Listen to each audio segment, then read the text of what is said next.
Ya nos estamos de vuelta de nuestro servicio informativo aquí a través del canal 5 Días en esta nueva plataforma de trabajo, también desde el inicio de la pandemia, como empresa, cuidando también estos detalles en materia de sus profesionales. Estamos en compañía también en este punto horario, hoy día viernes, con el señor Martín Carlevaro, espero haberlo dicho bien, me va a corregir seguramente el señor Martín, abogado, también Master in Business Administration y socio justamente de la firma Berkemeyer. Doctor Carlevaro, ¿cómo está? Buen día. ¿Qué tal? Buen día. ¿Cómo va eso? Magnífico, gracias por atendernos. Queremos hacer justamente el análisis en torno a lo que es la asociación público-privada en este periodo de pandemia. Se está analizando mucho también hacia dónde está la salida de este embrete en que nos ha puesto la pandemia, doctor Carlevaro. Coméntenos un poco más cómo están ustedes viendo el análisis a 115 días del inicio de las medidas de cuidado por parte del gobierno, entrando a distintas fases, y cómo en realidad ustedes están proyectando esto. Bueno, por suerte Paraguay es uno de los países que está performando mejor en la región en términos de consecuencias negativas que la pandemia tiene en la economía y en la salud de la gente. Junto con Uruguay son los países que mejor les está yendo.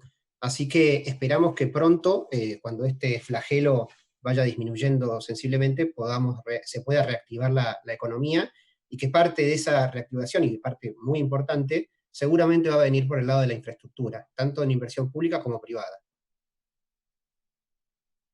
Ahora, y sobre eso en particular, ya hemos tenido experiencia, ustedes han mapeado justamente esas posibilidades, no solamente en Paraguay, sino en la región, y de los casos de éxito que podemos comentar a nuestra teleaudiencia, ¿es realmente una alternativa?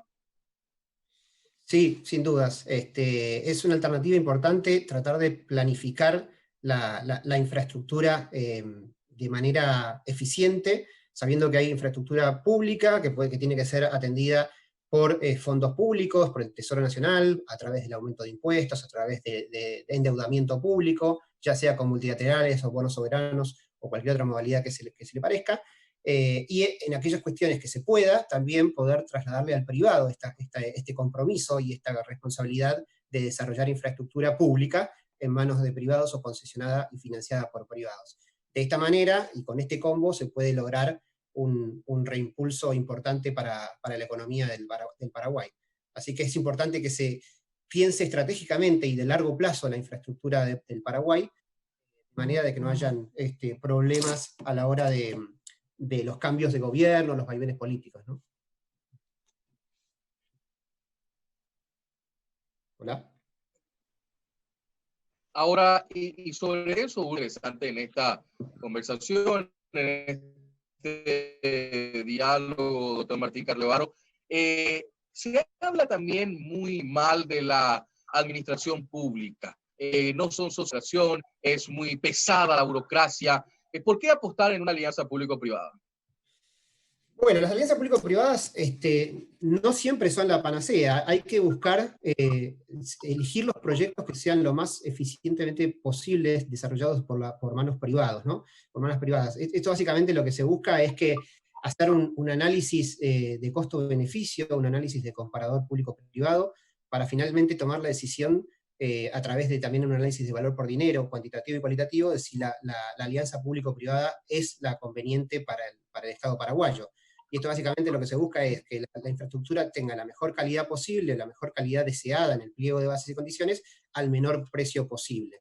No todos los proyectos son apepeables, como se dice en la jerga, sino que porque hay que buscar los proyectos que realmente el privado pueda agregar un valor más allá de lo que sería una obra pública tradicional. ¿Y cómo se busca esto? Bueno, se busca que el privado pueda generar eficiencias a la hora del desarrollo y de la gestión de la infraestructura. Y para ello se busca eficiencias del lado del diseño, construcción y operación de esta infraestructura. Si no se logran estas eficiencias porque no hay un diferencial en cuanto a lo que es la gestión de la infraestructura, porque por ejemplo puede ser un activo público que no tiene mayor valor o mayor complejidad en lo que es la operación y mantenimiento, o porque realmente no hay forma de cuantificar esas mejoras en eficiencia, Entonces, posiblemente la solución no sea la APP, sino una obra pública tradicional, pura y dura, ¿no? Ahora, y sobre eso también es importante conocer si han ustedes conocido casos de éxito en Paraguay.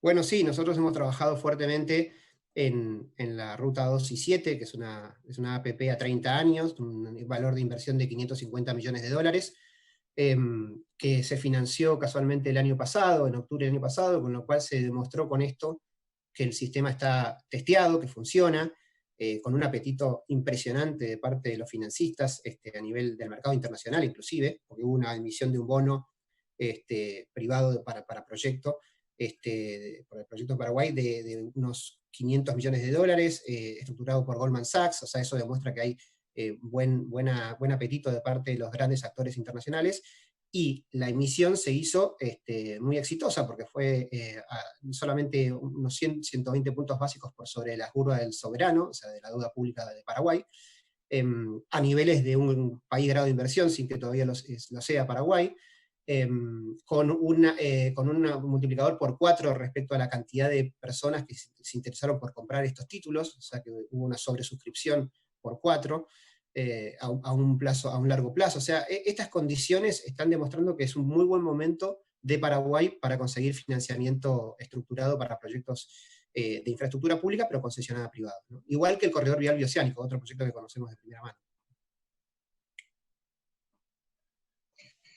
Ahora, sobre eso último, que también es una cuestión, me ha tocado hablar con el doctor Peter Gil en su momento, que lleva adelante este proceso con su firma. ¿Es la única en Paraguay hasta el momento que ustedes conozcan? ¿O si saben que hay en carpeta algunos proyectos que deberían empezar a reactivar la economía con estas alianzas público-privadas, doctor Martín Carlevaro? Sí, bueno, hay en carpeta varios proyectos. Hay uno que se está seguramente a punto de financiarse, que es Costanera Sur, que es una llave en mano, pero después de APPs puntualmente hay rutas que se van a licitar pronto, que es la Ruta 1 y la Ruta 6, proyectos menores a lo que es Ruta 2 y 7. De hecho se busca que los proyectos sean un poco más pequeños que lo que se utilizó en el gobierno pasado. Después tenemos el Dragado del Río, que es otro proyecto que se va a venir por APP, que es una iniciativa privada presentada por una empresa de Bélgica. Así que hay varios planes. Ojalá también el aeropuerto de Asunción sea un muy buen proyecto. Yo creo que es un muy buen proyecto para que el gobierno se decida a sacarlo por APP y no por obra pública tradicional, tal como son todos los aeropuertos de las capitales de la región, de Latinoamérica, porque además tiene que ser gestionado de forma moderna y eficiente, como decía antes, por el sector privado. Así que posiblemente, ojalá el gobierno se decida a volver a licitar ese proyecto por la vía de la APP, que además es un proyecto autofinanciable, o sea, es un proyecto que no precisará ningún tipo de pago de parte del Estado, sino al revés. Es el privado el que le va a pagar al Estado un canon por tener los años de concesión de ese activo, ¿no? Ahora, se puede decir, y con esto me voy a ir a la pausa, y a la vuelta de la pausa me responde doctor Martín Carlevaro, ¿quién gana en una alianza público-privada? ¿Es un 50-50 o hay alguien que se beneficia más del proceso? Pero me responde eso a la vuelta de esta pausa. Bien.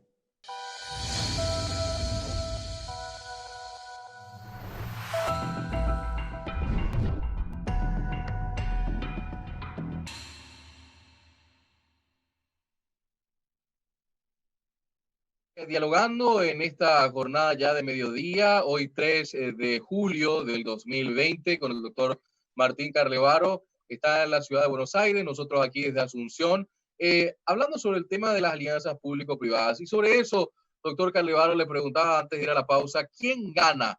¿Es un 50-50 o alguien se beneficia más de esto? No, la clave está en la distribución de riesgos. Si hay una eficiente distribución de riesgos en el contrato de PPP, que es básicamente que los riesgos los tome la parte que está mejor preparada para gestionar ese riesgo, entonces es posible que ganen todos, que gane el Estado, que gane el privado que invierte, que ganen los financistas, porque dada esa distribución de riesgos están dispuestos a financiar a X tasas y X condiciones financieras, y sobre todo, lo más importante, que ganen los usuarios, porque los usuarios van a conseguir tener una infraestructura gestionada de mejor manera, porque esto está probado estadísticamente, que los proyectos gestionados por los privados son gestionados de mejor manera que los gestionados por el sector público. O sea, la operación y mantenimiento de una ruta, si uno compara cuando es una ruta pública versus una ruta concesionada a privados, siempre la ruta concesionada a privados tiene mejor calidad, mejores estándares y mejores niveles de servicio. Entonces es importante que se puedan llegar a eso en cualquier tipo de planificación de infraestructura. Ahora, la cuestión también interesante de conocer, ustedes que están en Argentina, doctor, ¿cómo son las experiencias de las PPP allá? Uy, en Argentina, me pregunta por Argentina, no, es bastante negativa. De hecho, se está anunciando la cancelación de los 6 proyectos viales que están adjudicados en Argentina durante la época de Macri. Es más, quieren ejecutarles las garantías de financiamiento, de cierre financiero, cuando es claro que el problema fue más que nada del país y no de los contratistas privados, sino de los sponsors, porque claro, no pudieron conseguir sus financiamientos para avanzar con las obras, dado que la macroeconomía argentina tuvo serios problemas, ¿no? Tuvo una devaluación muy importante, tuvo una inflación muy importante, y además el descrédito de la Argentina, que hizo que el riesgo país sea tan alto que el costo de financiar un proyecto en Argentina es absolutamente inviable. Entonces, ante esta situación, lo más posible es que los contratos se vayan a cancelar, o podría ser que se modifiquen y se transformen en otra cosa completamente distinta, pero yo creo que se van a terminar de cancelar, y lo lógico sería que no se ejecuten esas garantías en contra de los privados, porque son totalmente inocentes frente a esta situación que se le fue de las manos al país, ¿no?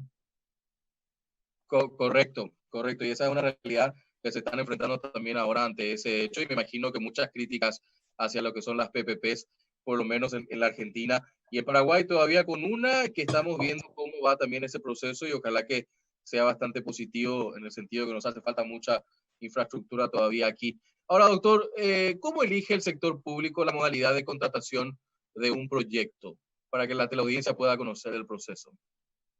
Bueno, en primer lugar debe hacerse un análisis de costo-beneficio del proyecto y un comparador público-privado, lo que se llama, que es básicamente hacer un análisis del valor por dinero que tendría un proyecto financiado por el sector público versus un proyecto financiado por el sector privado, y buscar la mejor calidad deseada al menor precio posible, ¿no?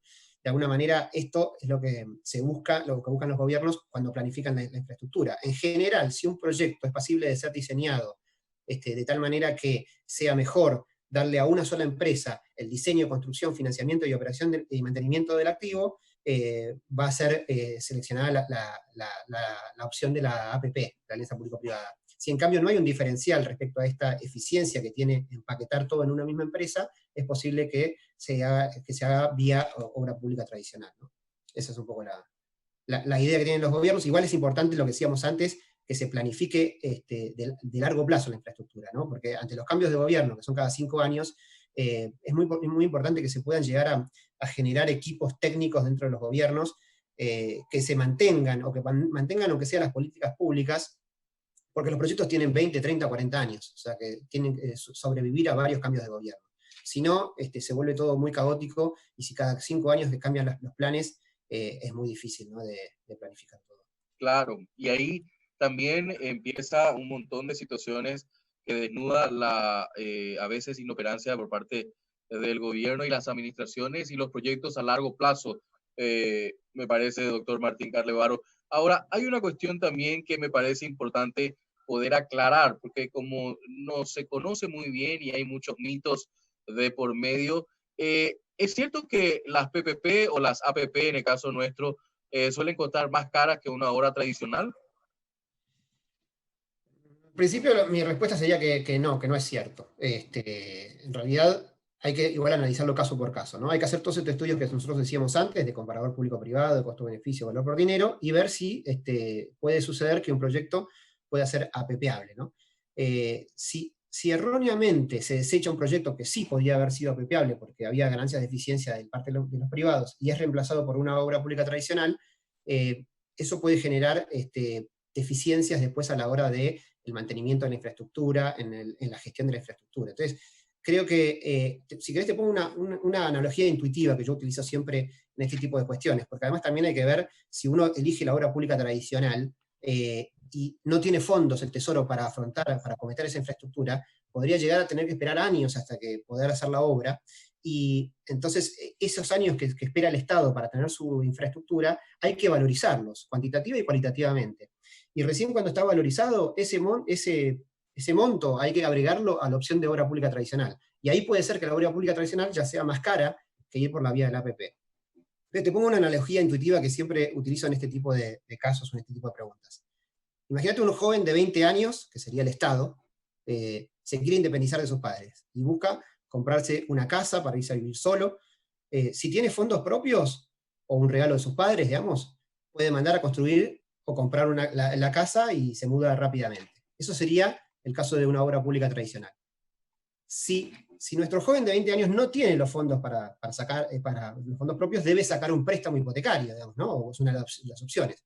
En un banco, va a un banco, pide un préstamo hipotecario y contrata los servicios de construcción que les mencionaba. Ahí ya se empieza a parecer más a una APP. En este caso es claro que va a salir más caro. ¿Por qué? Porque margina la empresa constructora, que tiene que ganar plata, y también el banco. El banco tiene que tener una ganancia por el capital prestado, que son los intereses. Entonces, además en las APPs hay un tercer actor, que es el inversor, que también busca su retorno, ¿no? Entonces, ¿es más caro? Sí, pero nuestro joven que es el Estado en este caso, le ve grandes beneficios a esta situación. Porque si no tiene que esperar muchos años, que sería el costo de la espera pública. Si espera muchos años, se va a perder años de independencia de sus padres, no va a poder hacer reuniones con sus amigos, etc.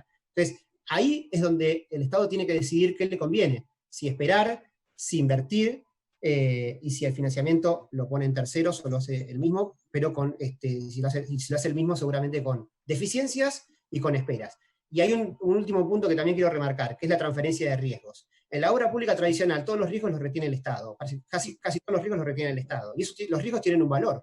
Si yo se los transfiero al privado, en una APP, hay que ajustar el valor de la obra pública tradicional por la prima de riesgo. Es decir, que esos riesgos que yo le estoy transfiriendo al privado, como ser el riesgo de demanda, que es el de ingresos, el costo financiero, el riesgo de tipo de cambio, el de operación y mantenimiento, los ambientales, el riesgo de pago, de cambios de legislación. Hay miles de riesgos que eso tiene un valor. Entonces, ese valor aumenta.